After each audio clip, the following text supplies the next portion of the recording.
Background. I've always had a contentious relationship with my mom. Most of my childhood I've had to combat verbal and physical abuse, while most of my family turned a rather avid blind eye to it. This included my dad, who, after 35 years of marriage to my mom, still would not address the issues of her behavior toward her children or family members alike. As a result, most, if not all, of my dad's family refuses to speak with her. My only other sibling cut both my parents out for the past 6 years, and my mom's entire family won't speak to her. What little friends she has, she speaks poorly of and has recently started talking about divorcing my dad. Story. I was pregnant with my first child. Since I live in a different state than my parents, my dad thought it would be a good idea to fly my mom out to be present for the birth so I could have some help in the week after.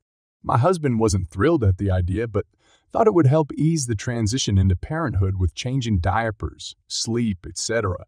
My dad stayed behind at their home. He's building their house, and used the excuse of house building deadlines to state why he couldn't be there. He intended to come out 2 weeks after my mom did to swap the help once she returned back home. Taking shifts, so to speak. Well, I get induced for delivery on Friday night, go through an intense labor where after 29 hours, I am 9 centimeter dilated. The baby won't come out, the vacuum doesn't work, and I have to have an emergency C-section. Baby is delivered Sunday at 5:34 a.m. Throughout the entire labor process, my husband has made it very clear he wants to stay with me the entire time due to the amount of complications. However, my mom, using him as her ride to and from the hospital, makes it clear she doesn't want to stay and forces my husband to chauffeur her multiple times from the hospital to the house, stopping to run errands like buying shoes, buying missed groceries, etc. Obviously, my husband is upset.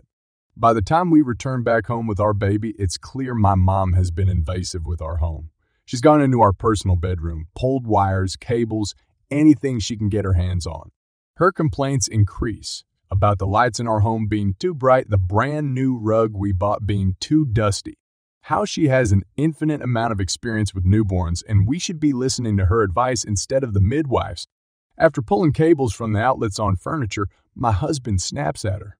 He asks that she leave everything alone, to please get some sleep, so hopefully she can change shifts with him so he can get some rest too. I'm unable to move to help him and bedridden due to the extent of my surgery recovery. She gets upset and proceeds to go downstairs to the guest room and stays there for a solid 2 days without speaking to anyone. Her reclusiveness gets so bad, and I can't walk downstairs, that I try calling and texting her with no luck. I call my dad to see if he's spoken to her and brings up that he changed her flight to return back home earlier than anticipated. I figured it was because of her squabble with my husband, but my dad assures me it's for needing signatures on the house bill and that he wasn't aware my mom and husband have argued. Knowing she's leaving early, my husband and I now set up all the baby furniture in our room. The setup works easier for me to help out as minimally as I can and also preps for my mom's departure. Well, after 2 days of speaking to no one, my mom finally decides to come upstairs and in the process is having a major fit. She begins saying that my husband and I are not very socially inviting, then proceeds to call my husband all the names in the book. This includes telling him he's hoarding the baby and a coward for not leaving the bedroom while she's insulting him. He was feeding the baby when she started mouthing off. She begins to scream at me that I won't allow her into our bedroom and she can no longer help, and she would be leaving that same day instead. Cue stomping and slamming of doors. She finds her way upstairs with her luggage and out the front door where she starts yelling at our neighbors that we are psycho and approaches another neighbor's car to ask if they'll Uber her to the airport. In all of this, she manages to call my dad and cry to him that my husband and I accosted her for helping. Rather than hear me out or listen to my version of events, my dad immediately blames my mom's meltdown on me. That I should have been a better host and allowed her more time with our 5-day-old baby so she could be a proud grandma. My husband ends up texting my dad that my mom was out of line in this situation and obviously needs some kind of mental help. Rather than be understanding of that, my dad instead gets irate and begins to get belligerent on the phone, saying that he can no longer look at my husband the same way. And how dare my husband say anything about my mom to him? Let's disregard my mom disrespecting us a name, calling us in our own home. That night, I found out my mom had announced my birth to our extended family for me. I didn't even get a chance to tell anyone. by posting publicly a bunch of photos of me giving birth on the hospital bed, gown and all, to random people on Facebook. None of it is private either. I messaged her and my dad to please remove them, as they were taken in an insanely private moment. The next day, I got another 2 texts from my parents. They ask if I have somehow hacked into my mom's Facebook to see the photos she posted and used some kind of government technology to get access to it. I used to be in law enforcement, but not that in depth, and how if I did, it was criminal and they'd report me to the authorities. Now, I have many hills I'd die on, but hacking a Facebook page is not one of them. And if I were to go to jail for something, it wouldn't be for my mom's internet photos. I'm not sure how amazing she believes herself to be or why any parent would accuse their child of being criminal enough to want to do something so stupid, but my guess is as good as any. I called my dad to ask why he'd even entertained such a stupid suggestion from my mom, and he backpedals before rage quitting the conversation and hanging up. Honestly, I'm so over my family and their years of poor treatment. I'm glad my husband got to see I wasn't just making things up regarding my mom's temper. And I definitely won't be hiding skeletons in the closet for them if anyone asks why I no longer speak to my parents. They're ridiculous people and can keep their tinfoil hats on for all I care. Just a shame that making a situation as beautiful as a birth has to be made. Once again, about them. Last summer was a total roller coaster, man. Let me tell you about this wild ride at the pool. So, all names in this story are changed. Gotta protect the innocent, you know. Picture this. My son, Tucker, is hanging out with his buddies, just having a blast at the pool. Now, there's this little dude, Matt, who's not exactly Michael Phelps in the making, but he's cool. Matt's cool, but can't swim to save his life. No biggie, though. My son and his pals were keeping him company, making sure he didn't turn into a human submarine. Fast forward a bit, and Tucker decides it's time to venture to the deeper waters. Matt wasn't having it, throws a little tantrum, and sits there like a wet blanket. Tucker, being the good kid he is, tells Matt to join them, promises they'll all have a blast together. But nope, Matt's not having any of it. And then, out of the blue, like a hurricane from hell, Matt's mom shows up. Let's call her Karen, for lack of a better name. Picture this woman, right? Hair pulled tighter than a bungee cord that I want to speak to the manager look permanently etched on her face. So, Tucker's trying to reason with Matt, and here comes Karen, screaming like she's auditioning for a horror movie. I'm sitting there, still trying to comprehend the chaos unfolding, and this lady, this Karen, pushes my son, Tucker, into the deep end of the adult pool. Now, thank the universe Tucker's been doing swim lessons since he could walk, so he doesn't drown. But let me tell you, he was scared and pissed. Me, I'm a chill guy. You know, laid back, take it easy type. But this was a game changer. I jump up yelling, "What the hell, lady?" And Corinne, this entitled soul, has the audacity to tell me to mind my business. Imagine that. Little did she know, she just messed with the wrong dad. I look her dead in the eyes and say, "Lady, that little kid you just tossed into the deep end, that's my son, and you just unleashed the mama bear superpowers. Brace yourself." She smirks like she's the queen of the pool or something. But before she can drop another one of her entitled lines, I give her a good, solid shove. Splash! And she goes fully clothed, phone and all. Guards start scrambling, pulling her soggy self out of the pool while Tucker and I make our grand exit. I turn around, look at Karen, dripping wet and fuming, and I can't help but crack a smile. Tucker's still in disbelief, muttering, "Did that just happen, Dad?" And I'm like, "Yep, buddy, welcome to the world of entitled Karens." We stroll out of there, heads held high, leaving behind a poolside spectacle. Tucker's friends are high, 5 of them, and we hear one kid say, "That's how you deal with Karens, man." Now, normally, I'm all about peace and good vibes, but you mess with my kid. Game on. I don't know what Karen expected, but she definitely didn't see a dad with a no-nonsense attitude coming her way. Later that day, Tucker and I hit up our favorite burger joint to celebrate our victory over Karen, reliving the moment and laughing our heads off. I tell Tucker, life's full of surprises, but you just got to be ready to swim through them, even if someone tries to push you into the deep end. So this is my first post on this, pardon any formatting weirdness. Also, it's not really dramatic. I figure we could all stand to use some wholesome energy once in a while.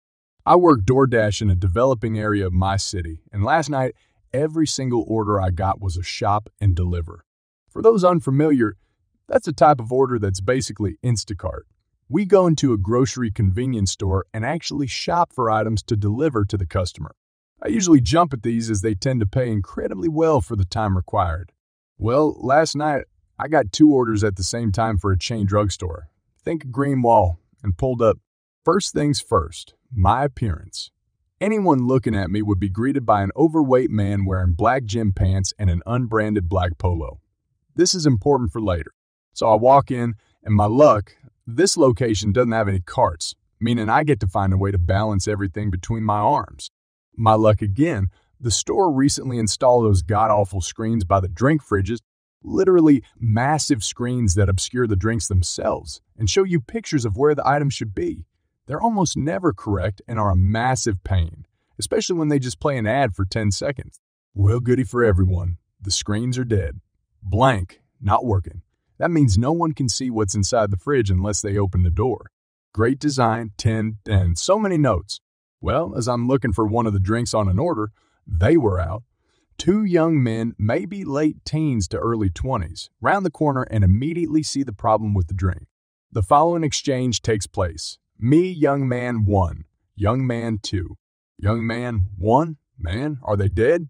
Me, nah, the screens are down but the fridges still work. Young man 2. Oh, cool. Hey, where's the juice? Me, wanting to be helpful and thinking that he was talking to his friend. I was just in this one and it's got the OJ if that's what you need. I left them and that was that. As far as I was concerned, nice little interaction, and it never occurred to me that they thought I worked there. Until a few minutes later, by now, I've got about 7 items in my arms, some of them more precariously than others. Well, as I enter the center aisle to start looking for the last item I need, I run into these guys again, and then we get to the IDUH moment. Young man 1. Hey man, where are the toothbrushes? Me. I'm looking around trying to see where oral care would be. We're right in front of first aid and I know it's not there. Also, this is when I realized they thought I was an employee. Young man 2. Wait, do you work here? No, I'm just here for DoorDash. Both young men. Oh wow, cracking up, we thought you worked here. Me. No, I get it. Carrying a bunch of stuff, Polo, you're cool. I think toothbrushes should be down there, pointing toward the front of the store. We went our separate ways again, and I ended up right behind them in line a few minutes later. Young man 1 actually asked me a few questions about signing up for DoorDash, and I hope I was able to help him out on that one. But there we go, my only real I don't work here story. I've been somewhat mistaken for an employee a few times, but never that blatantly. Having spent years in customer service, I guess I just have that demeanor when in public, and I'm usually more than willing to help people when they're nice, and these gentlemen were extremely nice. This happened some years ago to my father. He is the owner of a prestigious law firm in my country, and he did a job for a very well-known company in my country, and he was owed about $2 million USD.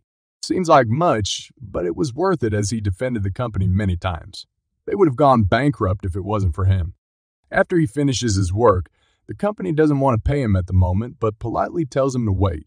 A year passes by and none of his calls gets a response, but him being a smart man and a lawyer sees what he can do. The setup. My father sends one of his associates undercover to befriend the company's owner. Important later, then he calculates how much will they owe him with interest and all, and then he just waits a few years to make interest grow. The associate he sent befriended the owner and told him that he is a lawyer and has friends in the government. He told him that he should deposit money into the company's bank account as he knew there was going to be an investigation for tax evasion. He had worked in that county that had his personal account in the tax collecting branch some years back, and they were already investigating him. And he actually deposited all of his personal accounts into the company's account like the fool that he is. The revenge. Dad's undercover associate informs him where the money is, and then my dad tries to contact them one last time, but they still don't respond. In my country, if someone doesn't get paid after some time, they can do an embargo, which is basically taking whatever money he is owed either in assets, furniture, money in the bank, etc. And so, with the interest, my dad is able to embargo the majority of company stores, and as the embargo is happening, he can't use his bank account as it is frozen. So basically, no lawyer because the bad word spread about him not paying. And so, with the majority of their stores now in my dad's name, their stock prices fell dramatically, and with the money my father got from the owner's bank account, it basically bought the rest of the company about 70% off it. The aftermath. The owner. Now, the owner couldn't take his money from the company as that would be embezzlement. And if he told anyone that this was his money, he would get arrested for tax fraud, and part of it was used to try to keep the company afloat while they weren't getting any sales, so he basically became homeless. My dad. He now owned a famous brand and got it working normally after a few years, and his associate who helped him was now the CEO of the brand. So remember, kids always pay your lawyers because they know better.